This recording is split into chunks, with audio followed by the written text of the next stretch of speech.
5 లక్షల ఉద్యోగాలు ఎక్కడ వస్తాయని మీరు ఎంత గ్యారంటీగా చెప్తుంది? అంతా కూడా ప్రైవేటీకరణ, ప్రైవేట్ సంస్థలకే ఇస్తారు. 5 లక్షల ఉద్యోగాలు కేవలం తెలంగాణ బిడ్డలకి ఇస్తారని గ్యారంటీ ఇస్తున్నారా? ఇది ఇస్తున్నారా? తెలంగాణ వాళ్ళకి ఇస్తారని ఏం లేదు కదా. ఎవరైతే ఉన్నతంగా, ఎవరైతే స్కిల్ డెవలప్మెంట్ లేదంటే ఎవరికైతే స్కిల్స్ ఉన్నాయో వాళ్ళకే అక్కడ ఉన్న కంపెనీ వాళ్ళు ఇస్తారు.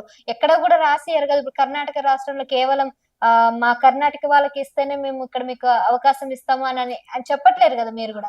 దానిలో భాగంగానే మేమేంది స్కిల్ డెవలప్మెంట్ యూనివర్సిటీలు ఏర్పాటు చేసుకొని ITI plus advance training institution పెట్టుకొని వాళ్ళకి ఎలాంటి స్కిల్ ఉన్న వాళ్ళని తీసుకుంటారో అవన్నీ కూడా రాష్ట్ర ప్రభుత్వమే ఏర్పాటు చేస్తా ఉంది కదా. ఇప్పుడు స్కిల్ డెవలప్మెంట్ కింద ఇప్పుడు తెలంగాణలోకి ఇస్తారని ఎక్కడ గ్యారంటీ లేదు. నార్త్ ఇండియన్ వాళ్ళకి వస్తారు, లేకపోతే చెప్పండి మా భూమి ఇస్తాను, వాటర్ ఇస్తాను, మీకు అన్ని రకాల ఎగ్జామ్షన్ ఇస్తున్నాము, మా వాళ్ళని తీసుకోమని చెప్పేసి మేము కోరేది అదే కదా. ఒప్పందంలో భాగమే కదా అది కూడా.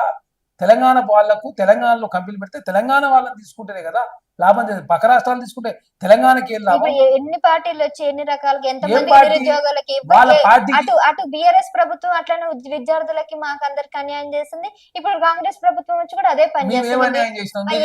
ఏం చేస్తున్నారు? విద్యార్థులకు నిరుద్యోగులకు 2 లక్షల ఉద్యోగాలు ఇస్తానని చెప్పి 55,000 ఉద్యోగాలు ఇచ్చినాం. ఇంకా 60,000 ఉద్యోగాలకు సంబంధించినటువంటి మొత్తం ఫైనాన్స్ క్లియరెన్స్ అవుతా ఉంది. మిగతా జాబులు కూడా కాంగ్రెస్ ప్రభుత్వం